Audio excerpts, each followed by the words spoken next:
श्री राम जय जय राम। श्री राम जय जय राम। श्री राम जय जय राम। सच्चिदानंद भगवाननी जय।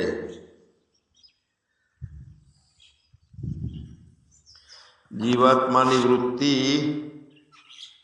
परमात्माने पकड़ीने राखी सकती नहीं। आत्मामां ए वृत्तिने राखवी अने ज्यारे राखवा जईए छीए त्यारे कांकनुं कांक आवरण आई जाए। एटले व्यवहारनुं बधुं काम बराबर संभाळवानुं अने वृत्तिने सतत परमात्मामां राखवानी।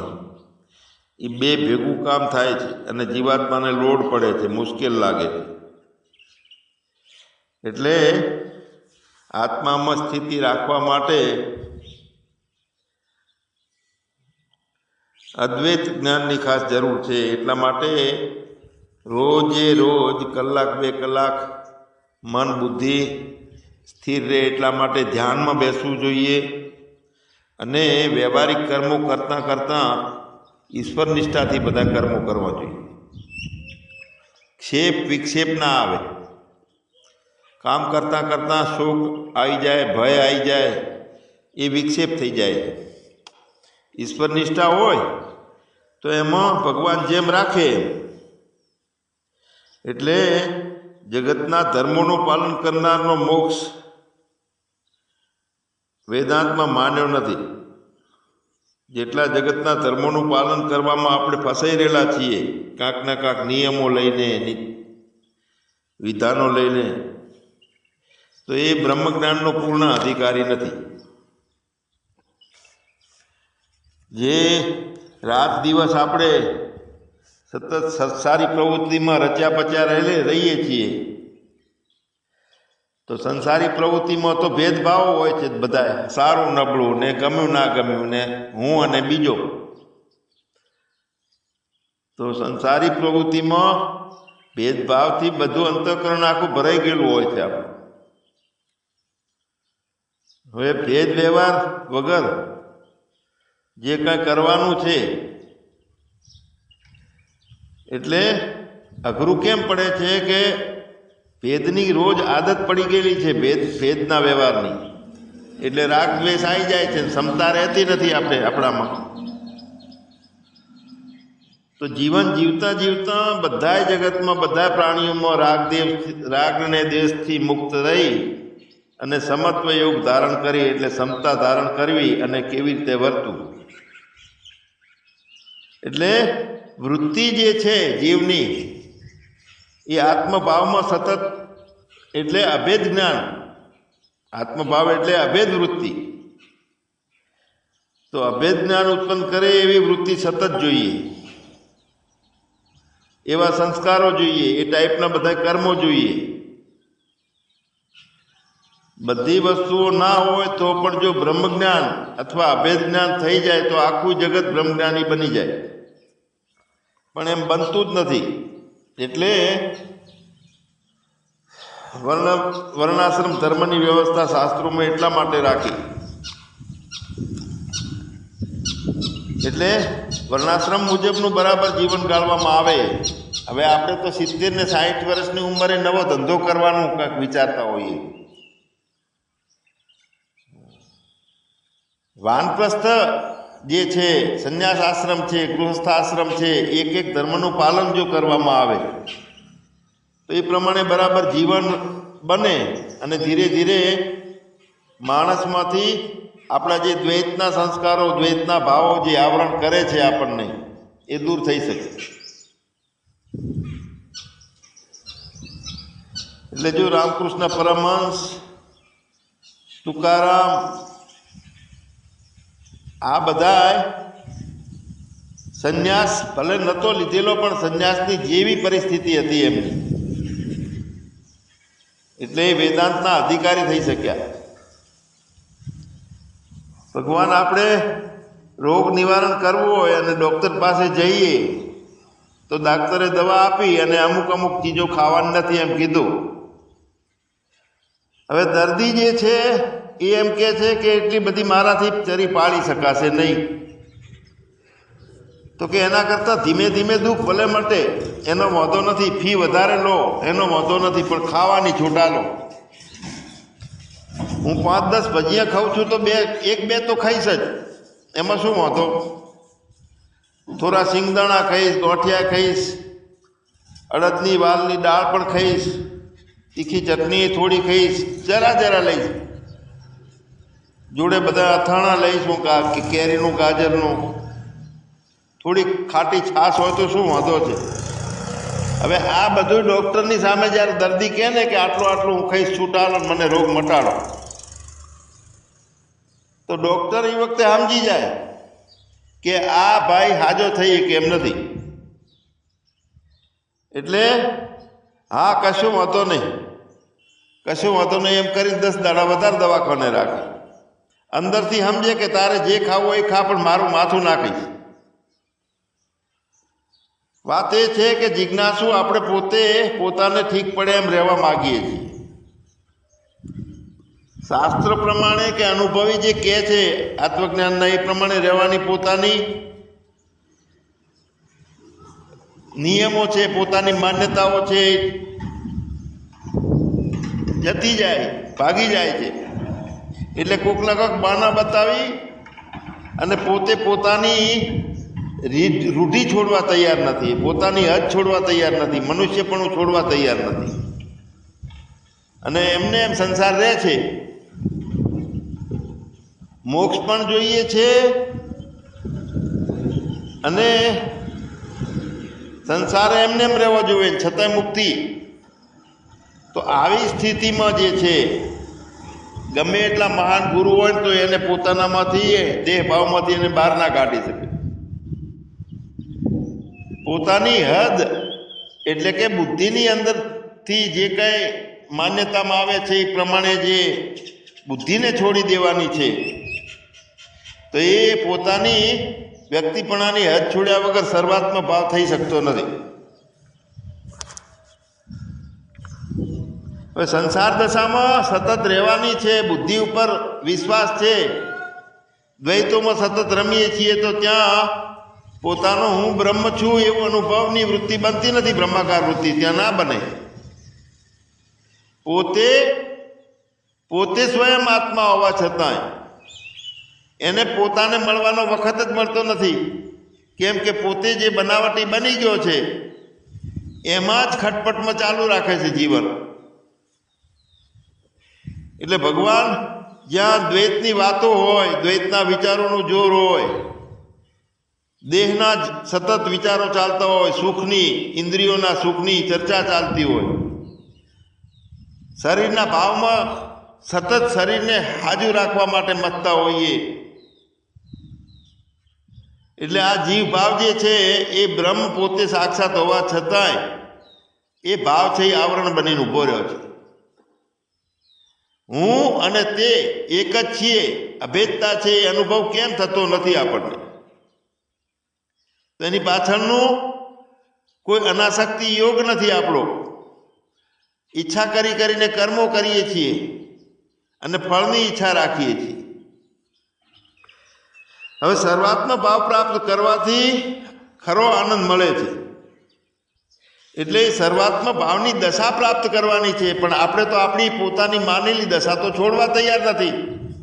વાતે બીજું દેખાય છે, વાતે બુદ્ધિ આડી આઈને ઊભી રહે છે. જિજ્ઞાસુ એટલે કે પોતાને અભેદતાની એવી દશા પ્રાપ્ત કરવા માટે સતત ઈચ્છા રહેતી હોય. હવે અસંગતા પ્રાપ્ત કર્યા વગર સર્વાત્મ ભાવ પ્રાપ્ત ના થઈ શકે. તો હું છું ને મારા છે એનાથી મારાપણાનો ભાવ છૂટતો નથી. એટલે પાનભાઈએ કીધું કે મારી મમતા મરે નહીં, એનું મારે શું કરવું?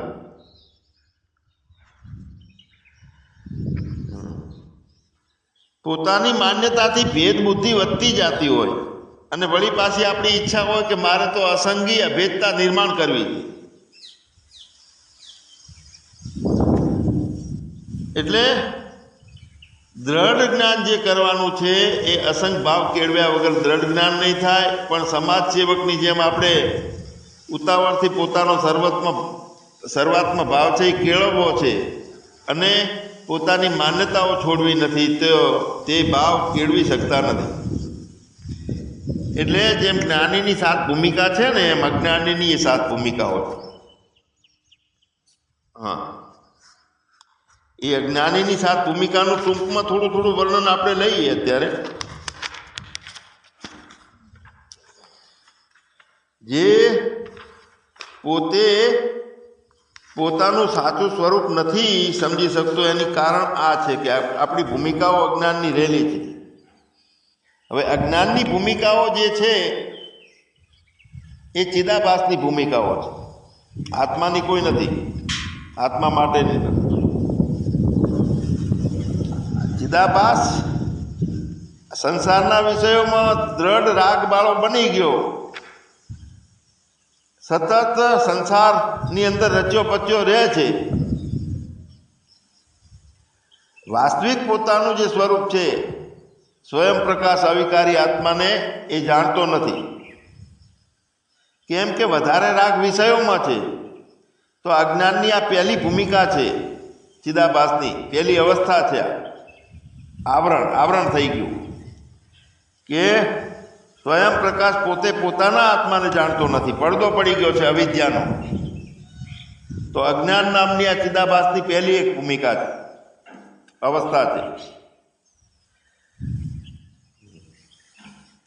આવરણ અજ્ઞાનની પહેલી અવસ્થા છે અને બીજી આવરણની છે. એટલે પડદો જે બની ગયો અવિદ્યાનો, પોતાનો કુટસ્થ અવિકારી આત્મા હું પોતે છું એ પ્રતીત થતો નથી, અને તે નથી, એના બદલે હું છું 5.5 ફૂટ વાળો. તો જે વચ્ચે અજ્ઞાનથી વાદળું આવી ગયું ને પોતાને જાણવા માટે, એ આવરણની બીજી અવસ્થા છે. પહેલી અજ્ઞાન છે, બીજું આવરણ છે. આવરણમાં પાછું હું કરતા છું, હું ભોગતા છું, એ બધો ભાવ થાય છે. અને પછી કરતા ભોગતામાં ફળ જ્યારે આવે છે, નથી મળતું અથવા આવે છે ને, એટલે હર્ષ અને શોકની લાગણીઓ થઈ જાય. તો આ વિક્ષેપ કહેવાય. એ વિક્ષેપની એ 3જા નંબરની ભૂમિકા છે, ચિદાભાસની, અવિદ્યાની. ચિદાભાસની વિક્ષેપ નામની 3જી અવસ્થા છે. આ 4થી અને 5મી પરોક્ષ અને અપરોક્ષ જ્ઞાન, એ બે 4થી અને 5મી એ ચિદાભાસની અવસ્થા છે. એટલે પરોક્ષ એટલે શાસ્ત્રમાં વાંચ્યું છે, રોજ સદગુરુદેવ ભગવાન કે છે, જ્ઞાન સભામાં સાંભળીએ છીએ કે આત્મા છે તે અવિકારી છે. આત્મા કોઈ દાડો એમાં દ્વૈત બનતું નથી. તો આ માની લીધું અવિકારી આત્મા છે. એમ આત્માને પરોક્ષ રીતે આપણે જાણ્યો કે આત્મા આવો હોય, આવો હોય, આવો હોય. તો આ પરોક્ષ નામની 4થી અવસ્થા છે ચિદાભાસ. અને પછી વિચારથી આપણે ધીરે ધીરે શ્રવણ કર્યું, મનન કરીએ, નિધિધ્યાસન કરીએ, અને તે અવિકારી આત્મા છે તે હું જ છું, એ અપરોક્ષ ચિદાભાસની અપરોક્ષ નામની 5મી અવસ્થા છે. હવે આપણે જ્યારે અપરોક્ષ એટલે હું અત્યારે સગ્રામ બાપા જ છું, તો એ અજ્ઞાનની અવસ્થા છે, અપરોક્ષની. પણ ચિદાભાસની જે અવસ્થા જે છે તે અવિકારી આત્મા હું જ છું, તે ચિદાભાસની અવસ્થા છે. અને તે વિકારી આત્મા જ સગ્રમ બાપા હું જ છું, આ અજ્ઞાનની અવસ્થા છે. જીવની 7 અવસ્થાઓ અને ચિદાભાસની 7 અવસ્થાઓ, એ બંને અલગ છે.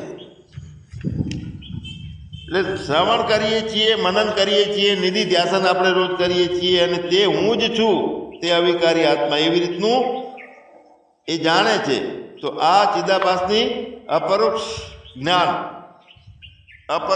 નામની પાંચમી ભૂમિકા છે, અવસ્થા છે. હવે છઠ્ઠી અને સાતમી, તો છઠ્ઠીની અંદર શોકનાશ અને અતિતૃપ્તતા. શોકનાશ છે એ છઠ્ઠી ભૂમિકા છે અને સાતમી છે અતિતૃપ્તિ. હવે હું અવિકારી અસંગ આત્મા છું એવું અપરોક્ષ જ્ઞાન થયું પછી હું કરતા છું, ભોગતા છું, આવી રીતે જે શોક, ભય, શોક ને આ બધું અંદર ઊભું થાય છે, તો એ શોક અને ભય આ બધા પ્રકારના જે ત્યાગ કરી દે છે, તો આને કહેવાય છે શોક નાશ નામની ચિદાભાસની છઠ્ઠી અવસ્થા. શોક નાશનો ત્યાગ કરી દીધો. પછી હવે મેં કરવા જેવું હતું એ બધું કામ કરી લીધું, પ્રાપ્ત કરવાનું બધું કરી લીધું, મેં બધું જ પ્રાપ્ત કરી લીધું છે. આવી રીતે જે સંતોષ આવે છે, તો આ ચિદાભાસની અતિતૃપ્તિ નામની સાતમી અવસ્થા છે.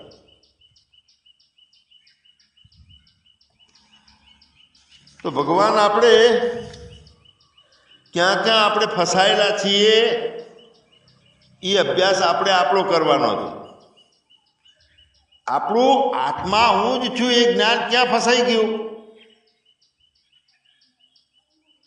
તો બીજું બધું જગત છે અને જગતની અંદર હું નાચું છું, ખેલું છું અને મારા સંબંધીઓ છે, આ જ્ઞાનની અંદર આપણું આત્માનું જ્ઞાન ફસાઈ ગયું. હળવા જ્ઞાનની અંદર સાચું જ્ઞાન ડંકાઈ ગયું.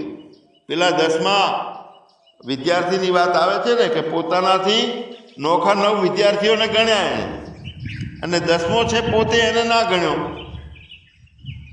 એટલે નક્કી કરી લીધું કે 10મો વિદ્યાર્થી નથી, ખોવાઈ ગયો છે અથવા પાણીમાં તણાઈ ગયો છે.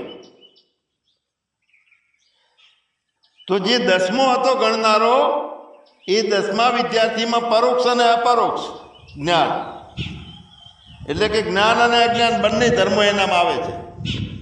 એને કોઈ બવડું પકડીને હલાઈને કહે છે કે તું 10મો છે, તો એને જ્ઞાને થાય, અને પોતે 9ને ગણ્યો છે પોતાને ગણતો નથી એટલે અજ્ઞાની થાય છે. એટલે પરોક્ષ જ્ઞાન અને અપરોક્ષ જ્ઞાન બંને એમાં આવે છે વારા પરથી. એટલે 9ની જે સંખ્યાનું જ્ઞાન હતું, તો એ 9ની સંખ્યાથી એને 10માનું જ્ઞાન આખું અણાઈ લીધું, એ ઢંકાઈ ગયું. એ 10મો પુરુષ એ પેલા 9થી પોતાને નોખો જોતો છતાં પણ હું 10મો છું એમ ભ્રાંતિના કારણે જાણતો નથી પોતાને કે હું જ 10મો છું. 9 ગણ્યા છે તો 9થી નોખો હું 10મો છું, એ પોતે 10મો હોવા છતાં ભ્રાંતિના કારણે જાણતો નથી. એને તણાઈ ગયો છે 10મો, એવી ભ્રાંતિ થઈ ગઈ એટલે શોક ચાલુ થઈ ગયો, રોવાનું ચાલુ થઈ ગયું, રોવાનું થયું, શોક થયો એટલે એ વિક્ષેપ ભૂમિકા થઈ ગઈ.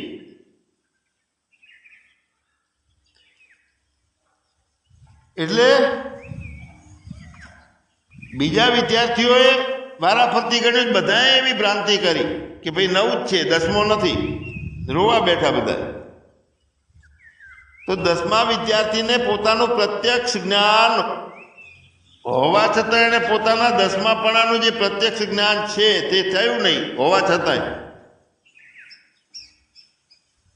એનું કારણ શું છે કે અજ્ઞાન, આવરણ, ભ્રાંતિના કારણે અવિદ્યા, અને અવિદ્યાએ આવરણ કર્યું છે. એટલે હું પોતે જ જે છું છતાં હું પોતે મને જડતો નથી અને ફાંફા મારું છું, બધે ગોતું છું કેવી રીતે મને હવે જ્ઞાન થશે એમ કરીને રોવું છું.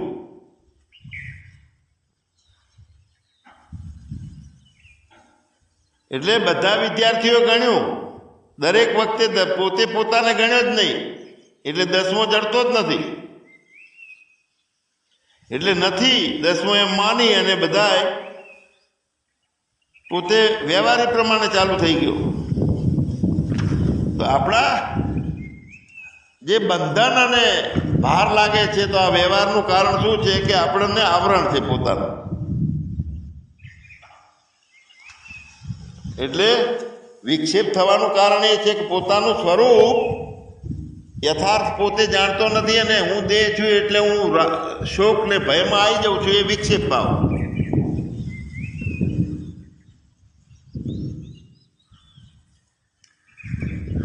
એટલે હું દસમો જ હું પોતે જ છું એ ભાન ના રહે તો તે જ્ઞાન, અને એ ભાનમાં રહે છે તો એ અપરોક્ષ જ્ઞાન પોતાનું.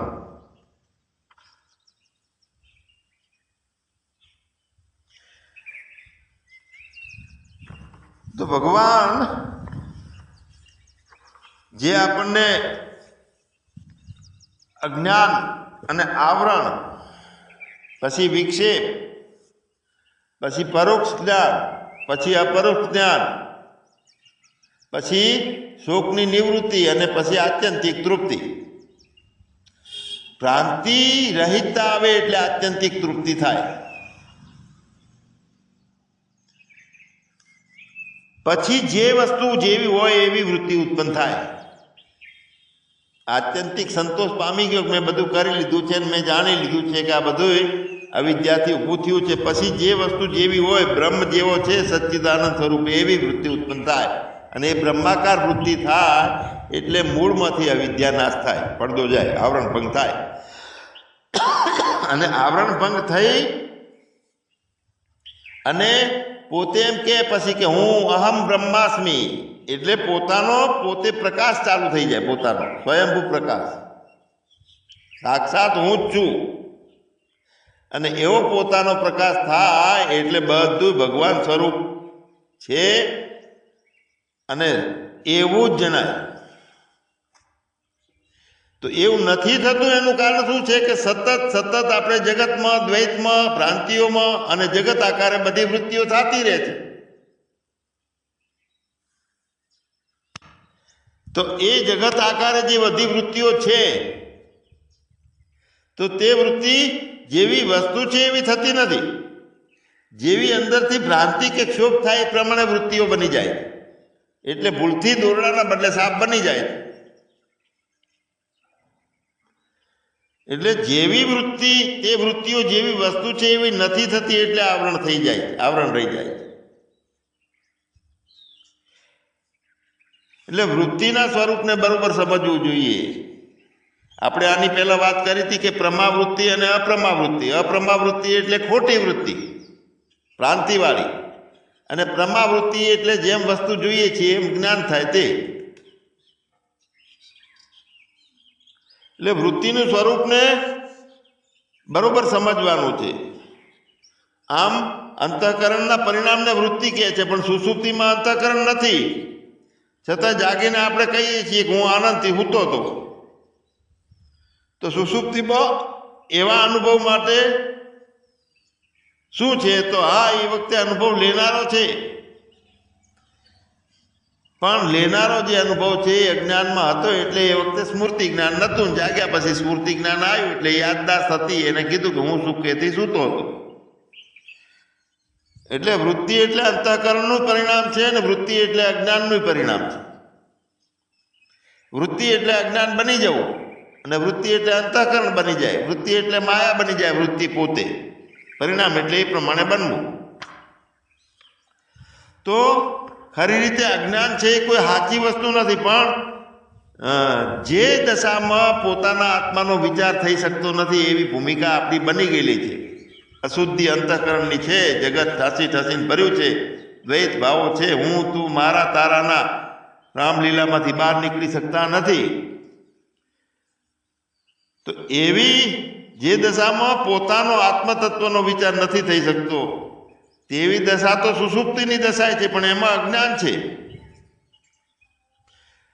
કેમ અજ્ઞાન છે? કે ફરીથી પાછું અજ્ઞાનનું જ્ઞાન ચાલુ થઈ જાય છે. ટેમ્પરરી વૃત્તિ વિરામ પામે છે, પાછી વૃત્તિ વૃત્થાંત કરે છે એટલે પાછું અજ્ઞાન ચાલુ રહે છે. હું તું મારા તારાનું અને ચિંતા બળતરાઓ બધી ભૂતકાળ ભવિષ્યકાળ બધું ચાલુ રહે છે. તો અજ્ઞાન બની ગયું છે ને તે વૃત્તિ છે. વૃત્તિ એટલે અજ્ઞાનનું પરિણામ, વૃત્તિ એટલે અંતઃકરણનું પરિણામ, ને વૃત્તિ એટલે માયાનું પરિણામ. ત્રણેય પ્રકારની વૃત્તિ છે. હવે એ વૃત્તિ છે એ જ્યારે આત્યંતિક તૃપ્તિ થઈ જાય અને શોક નિવૃત્તિ થાય, સંતોષ આવી જાય કે મેં જાણવા જેવું જાણી લીધું છે ને હવે આમાં કાંઈ સંસારમાં કાંઠા કાઢવાના નથી, તો આવી રીતના ઠરે એટલે વૃત્તિ ચેતનની સાથે તાદાત્મ્ય કરી શકે. જ્યાં સુધી વૃત્તિ ભટકેલી રહે છે, એટલે ભજન ગાય છે ને કે ભટકેલા મનની બાવાજી ભૂલો રે સુધારજો. તો વૃત્તિ ભટકે છે, મન એટલે વૃત્તિ જ છે. તો વૃત્તિ ચેતનની સાથે એકાકાર થઈ શકતી નથી. તાદાત્મ્ય ભાવ કરી અને પોતે બ્રહ્મ સ્વરૂપે વૃત્તિ બની જાય ત્યારે જ પોતે સ્વયંભૂ સાક્ષાત અપરોક્ષ હું છું એવો અનુભવ થાય. તો એ પણ વૃત્તિ છે જે પ્રકાશક પરિણામ પામી ગઈ, એટલે ફળ વ્યાપ્તિના બદલે વૃત્તિ વ્યાપ્તિ થઈ ગઈ, બ્રહ્માકાર થઈ ગઈ, એ પણ વૃત્તિ છે. એટલે જે પદાર્થો જાણવામાં આવતા નથી, જાણવામાં આવતા ના હોય એને જે સમજવામાં, એ પદાર્થોને સમજવાનો હોય તો એ વૃત્તિમાં જ એ અજ્ઞાનનો નાશ કરવાનો અને પોતાનો પ્રકાશ કરવાની તાકાત એ વૃત્તિમાં રહેલી છે. પ્રકાશક પરિણામવાળી વૃત્તિ, બ્રહ્માકાર વૃત્તિ. અને એ પ્રકાશક પરિણામવાળી વૃત્તિ બનાવવા માટે જે અજ્ઞાનની સાતે ભૂમિકાઓ ચિદાભાસની છે એમાંથી બહાર નીકળી અને જ્ઞાનની 7 ભૂમિકાઓ દાખલ કરીએ આપણે. શુભ વિચારના, સુવિચાર, એ પદાર્થ ભાવિની, સત્વાપતિ, તુર્યગા, અસંશક્તિ, આ બધી જે 7 ભૂમિકાઓ જ્ઞાનીની છે, તો એમાં મહેનત કરવાની નથી. પણ આમાં મૂળ એક વાત છે કે અંતઃકરણ જ્યારે ઠરી જાય ને, હું દેહ નથી ભાવને દ્રઢ કરી અને સતત આત્મભાવે રહેવાની નિધિ ધ્યાસનની ભૂમિકાઓ, એટલે 7 ભૂમિકામાંથી આપણે કેટલે છીએ એ માપ કાઢી લેવાય. હવે જે કઈ વસ્તુ જાણવું છે તો એ તો હાજરા હાજર સાક્ષાત છે.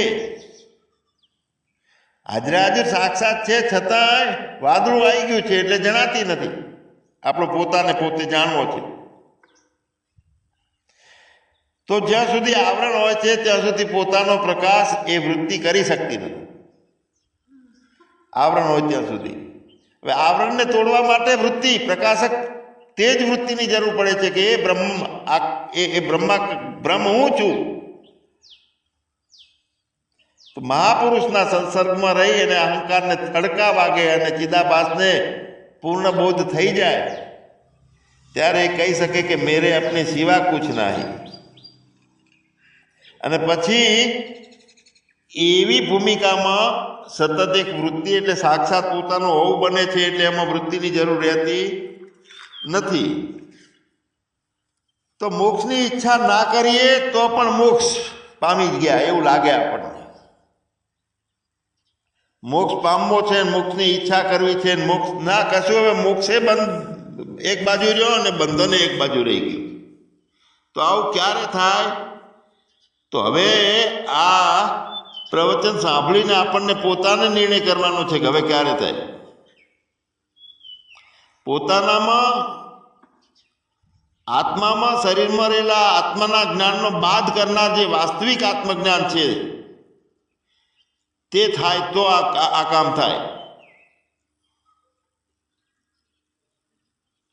દેહ ભાવ પોતાનામાં રહ્યો છે અને દેહ ભાવ શું છે એને બાદ કરવાની ક્ષમતા આવે કે આ નહીં હું, આ હું નહીં, આ હું નહીં, આ હું નહીં. અને એ બાદ થાય ત્યારે વાસ્તવિક જ્ઞાનનો ઉદય થાય.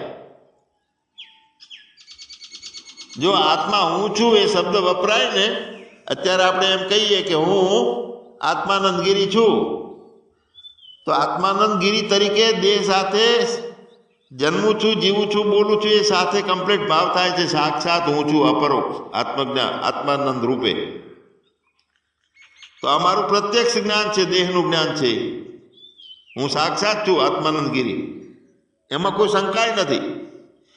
હવે એટલી જ શંકા રહિતતા પોતાના આત્માના ભાવમાં થાય. હું અહમ બ્રહ્માસ્મિ, હું બ્રહ્મ છું એમ બોલતા ખાલી બોલવું, પરોક્ષ બ્રહ્મને રાખીને બોલવું એ જુદું, અને સાક્ષાત અપરોક્ષ હું જ છું તો એમાં શંકા રહે છે ને આપણને કે હું બ્રહ્મ કેવી રીતે, તોય પાછું હું બ્રહ્મ છું એમ બોલે ને અંદર શંકા રહી જાય કે હું બ્રહ્મ નથી.